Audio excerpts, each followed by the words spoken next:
I said Tom and I are not lovers. I heard you. Oh. You looked so shocked, I thought you misunderstood. You mean you spent a weekend together and nothing happened? A great deal happened, but we didn't sleep together. Oh. You took a vacation away from sleeping together. Never mind. All right, I believe you. Grand, let's drop it. I guess I had the wrong impression about him. I didn't realize that he was like that. Like what? There is... Now, how do I say this without crawling around on your level? An intense physical attraction between Tom and me. If bodies were all that's involved, I'm sure we'd be having a grand old time in bed together. Frequently. Are you able to grasp that concept? Or shall I use simpler words? Or shall I give up altogether? You're awful when you do that. You're awful, period. So what else is involved besides bodies? Your minds? What do? Read to each other? Yeah. How nice. I suppose you could always trace your family histories back to ancient Irish kings. Dance jigs, huh? Count nephews and nieces and cousins. Listen to Da's boxing stories or gather around the campfire for a good old... Shut up, sing, Jack. sing, sing, sing. Just shut your vicious mouth. Well, if you turn each other on so much, what the hell's the problem? There's bodies and there's minds and there's feelings. Feelings, you fool. I'm a human being with hopes and fears and joys and sorrows and lots of needs besides sexual ones. And Tom is sensitive to all that. God bless him, he cares enough about me to be patient.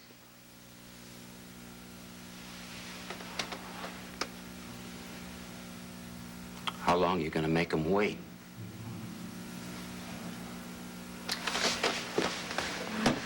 It amazes me that I can even stand to look at you. Why'd you bother telling me that he's not your lover? So that you would understand the difference between my relationship with Tom and the trash you have with Martha McKee. At least Martha's honest. She doesn't play innocent little baby girl. Oh, I wish to God I had spent that weekend making love to Tom. So, you can always make up for it when they let us out of here. Right. I could stand being wanted by someone for a change.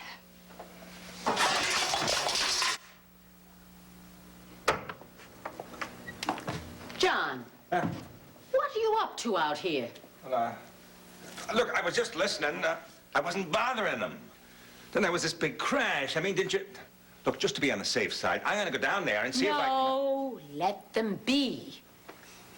Well, far be it from me to interfere with your insanity. I'm going to bed.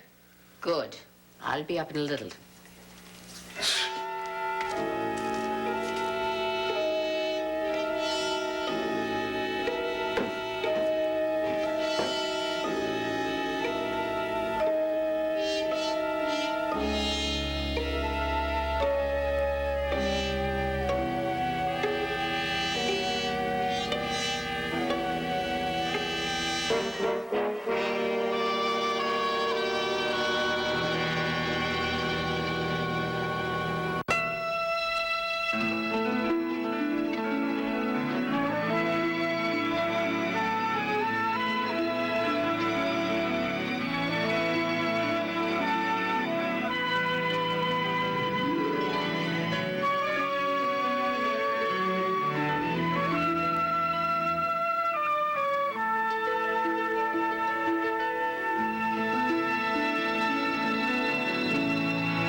All in all, looks like a clean sweep citywide. Almost all the candidates you endorsed got elected. I wonder why I think they'd have done just as well without my endorsement. Because you're depressed, that's why. Darling, even from your sickbed, you are still a power in this state. I suppose. I know. Thank you very much. The papers here, Mr. Woodard. Oh, They thank were you. just a little late with them tonight. Good. Okay, let's see what they've done. Layout looks okay. Mm-hmm. Like the 2-story columns, don't you? No complaint. Can't say the same for 2 and 3. It's terrible. What? Busy, cluttered.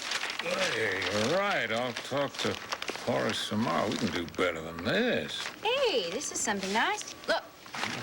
Right there, Frank Ryan, tops promising new group of younger city officials. What's it say? Well, basically, it seems to be just a puff piece on the new young crop, all of them picturing themselves as future mayors and congressmen and senators, but it does say a few nice things about Frank, sort of thing you like. Such as? Well, let's see. Wide appeal, support of all ethnic groups, and strong organization in his home district, Riverside. Looks like he's run a sound race. You can learn a lot about a politician by his home organization. It's usually the one group he's personally responsible for. Would you like to call him and congratulate him personally? Yeah, I'd like that. Maybe he could drop by. I wouldn't mind talking a little politics. Now that's good. Let me see if I can get a hold of him. Look, I know that you agreed that those letters of reprimand to Pat and Faith were unfair. Yes, of course. Now, do you also agree that the interns and residents are hopelessly overworked? Everybody admits that. Oh, not some of the old-timers who run the place. When I was young, doctors used to be strung. I remember during my internship, I didn't see my wife for 6 months. Probably the happiest days of her life. Okay, all of that makes sense. But there is another point of view, and lots of reasons why I can't abandon a client in the middle of a crisis. The hospital, right or wrong? You see, that's just it. There is no right or wrong side. There's a great emotional appeal in what the interns and residents are saying, and they have my sympathies. But there also is the hospital with no money. They're just limping along. Jill, there's always more money. Oh, really? Well, are you going to see that the city council gets us some? Come on, that's a cheap shot. Francis. Francis, it's for you. Excuse me. Yes. Thank you. Hello. Councilman Ryan. Hello. Ray Woodard. I'd say congratulations are in order. Well, thank you very much. I tried to get you at your headquarters. It sounded like there was quite a party going on there. You better believe it. Well, I'm sure you're eager to get back to it. But if you did have a chance to stop by the hospital on your way, Bill and I would like to offer our congratulations in person. That's very kind. I'd like that. We'll see you very soon then. In a few minutes. We'll be looking forward to it. Bye-bye. Bye. Well, I've just had an invitation from Bill Woodard. Oh, you're going up in the world, son. Wow. Let's hope so, Mom. Well, what am I waiting for?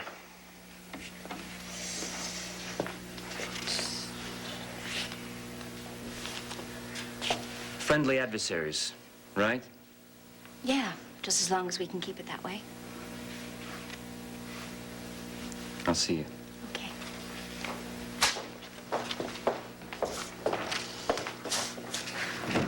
Well, looks like Frank has gotten very close to the Woodards. Well, they have a lot in common, politics and all. Have you, met Mrs. Woodard? No, I haven't. Why? Oh, she's a fascinating lady.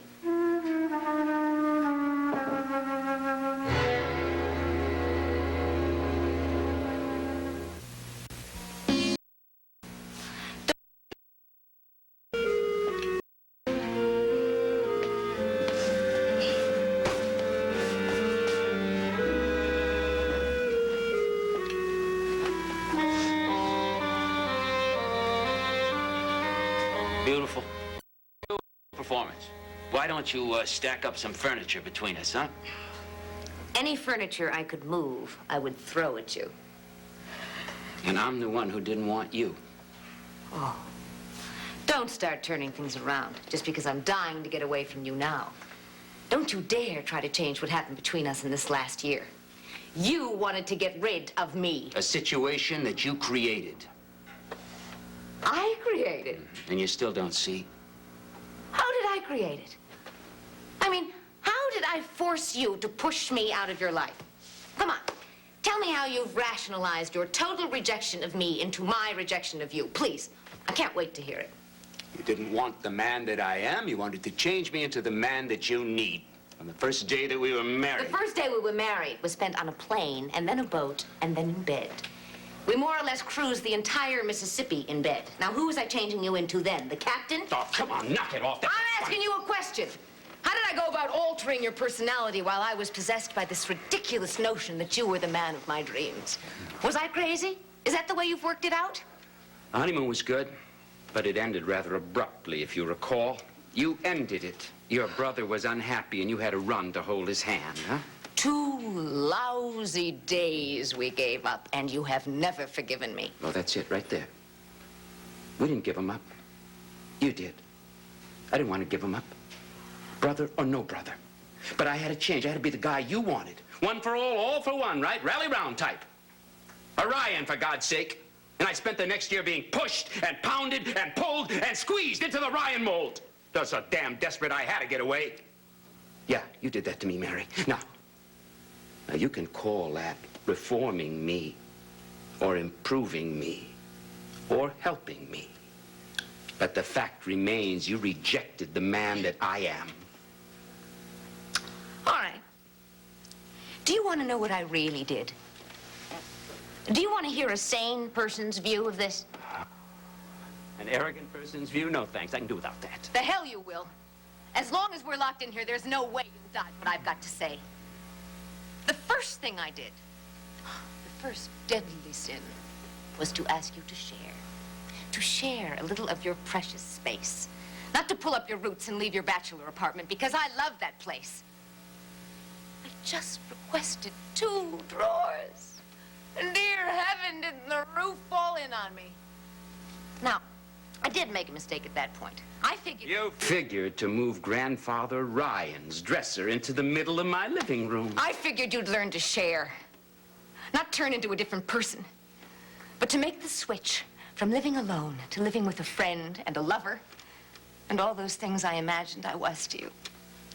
But I was wrong. You couldn't make that switch. Yeah. Well, you're saying the same things I said. You're just using different words. That I couldn't and wouldn't change myself to suit you. You wouldn't grow. If ever there was a sad, mean little boy in a man's body, it's you, Finelli.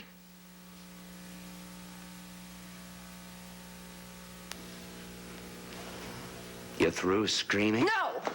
I want to tell you something about my family. I like being attached to them. I love them, and I'm glad. And that's something I have found out for sure since you walked out on me. You used to insist that I was stupid about them, tied to them like a kid. And do you know, I actually got to wondering if you were right. I felt so guilty so many times when I'd ask you to come to a family party or to behave decently to my father or to invite my brothers over. I mean, my God, you made me feel like a monster. For shoving your brothers down my throat? Yeah, it was monstrous, yeah. It was human and natural and good for you. Good for you, my friend. You're better for having been close to my mother and Frank, and ain't no way around that, baby. Yeah, well, I did a few things for them, too, huh? Yeah, I helped out once in a while. Yeah. Sure, you did some kind things. And anybody you'd think you'd cut off your right arm and deserved a medal for doing them. You've lived alone so much of your life that any small accommodation you make for another human being is earth-shattering. Well, honey, it just ain't.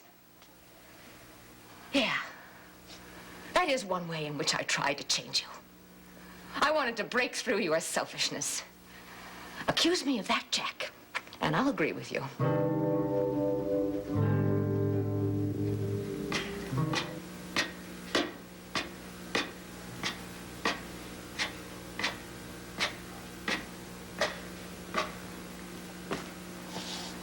John. What have you done, John Ryan? Well, I was, listening. That's all, I was just listening. Want to know something, lady? Things don't look so hot for your side.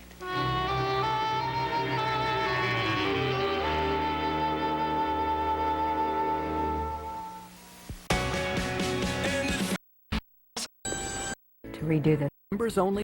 Get turbocharged. Nothing. Please don't. Favorite news Council. For only $10 a month. Turbocharged HD from Dish Network, the leader in HD and digital television. Impressive showing, Mr. Consul. Thank you. You'll find yourself in my favorite newspaper tomorrow morning on page 6. They put you in 24-point type. Your favorite newspaper has always done very well by me. There was a very nice paragraph in Judy Kane's column this morning, for which I thank you both. It was nothing. Please don't. Sit down, will you? How are you feeling today? Oh, better since the results started coming in. I'm a little surprised that politics retains its galvanizing effect. Bill was interested in knowing how you put those numbers together. Politely interested? Or would you like a specific rundown? I want to know about it, particularly about your local club. Well, that is my favorite part of the process. As it should be. We're a combination of old neighborhood regulars and a group of people who helped me get elected to the city council the first time around. You might say we're reformed regulars. Oh, I understand. Dave Feldman, who's the district leaders from our club, so is Manny Fox, Judge Swan, Luis Garcia. Not much money, but lots of energy. You pulled a heavy ethnic vote. Well, this is a heavy ethnic neighborhood. I grew up here, Bill. Went to school here, played ball. I must have had about 400 jobs in the community. Was a cop for a while over in the 27th. My father's been in business almost 30 years on his corner. So everyone knows Ryan's Bar. And almost everyone knows John Ryan's kid, Frank. So when I decided to go for elected office, I already had a pretty good head start. What's next? I want to run for Congress next year. And if I run, I'll win. Wouldn't surprise me a bit. Nor me. I'd like to help, if I can. Well, I can't think of any help that would be more useful. It's never too soon to start. However, you don't have to plan a campaign tonight. Fortunately. Well, I'm going to get out of here and let the two of you rest and get back to my party again. Thank you very much for the call and your good wishes. Good night, Frank. Good night. Come back again. I will indeed. Enjoy your party. You know, I wish the two of you could be there. Next time. See you soon. Good night. Good night.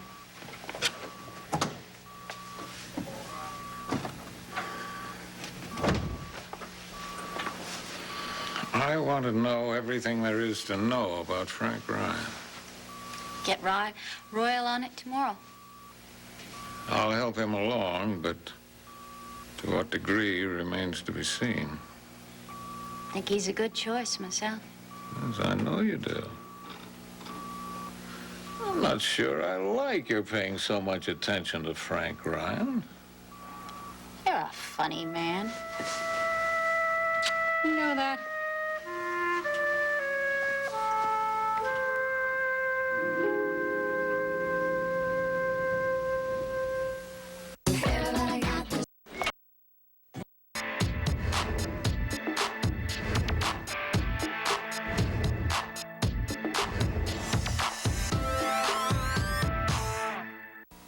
Did you go into that room, John? No. Did you say anything? Did you call to them? No, I was as quiet as a mouse. I tiptoed down the stairs and over to the door. And you eavesdropped on them, John? Just for a few minutes, I had to satisfy my doubts about my daughter's safety and my hot water pipes. The Lord better just help you if you try that one again. Oh. All right. What were they saying? Darling, I can't divulge that. It's bad enough I was eavesdropping. All right. The gist of it was that Benelli is cruel, mean. Mary was really giving it to him with both barrels. Well, they have to go through some of that. Believe me, darling. That's all they were going through. Well, they have to come through their anger and reach the point where they'll talk. Well, by the time they come through their anger, my darling, They ain't gonna talk anymore. Ugh. Hey, listen. How long do you intend to keep them down there, huh? Just as long as it takes. Don't even try to expand your miserable little point of view. Why should I bother knocking my head against that stone wall? Mary Ryan knows everything, huh? Ain't anybody ever gonna talk any sense to her. If you're suggesting I know a whole lot more about decency than you do, I'll go along with that. Honey, you know a hell of a lot more about everything than I do. You're so sure of yourself that it terrifies us simple folk. You know, you really shouldn't come on like that, Jack. It isn't funny, and it doesn't work. Yeah, well, nothing works with you. Nothing imperfect, anyway. Any man you care for, you gotta canonize him, make him a saint, huh? Saint Frank, Saint Pat, Saint Da, Saint Tom, huh? You love them, they love you, everything's gonna be fine. But you couldn't do that with me, no Saint Jack, because I wouldn't let you put me up on that pedestal. If there's one thing I never did, it was to idealize you. Mary, you don't know what the hell you do. You're dealing cards with your right hand that from a deck that you stacked with your left hand. And you think the game's fair. Half the time, you don't even know what you're up to. For instance. Well, for instance, my mind's so flooded with examples, I don't know where to Yeah, begin. your mind's flooded, all right, with garbage. One, you said that you want to grow up and lead your own life, but you remain Daddy's little girl. Two, you said that you want Jack Finelli, but what you really want is a mirror image of your brother.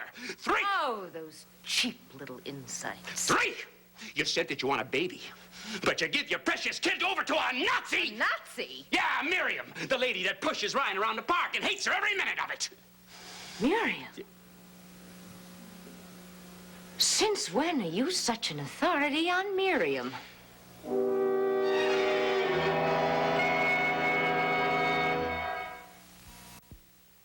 Settle in for a night of drama featuring the biggest stars from your favorite TV shows and movies. It's your night for a great film with the Sunday Night Movies, every Sunday night at 10 on SoapNet.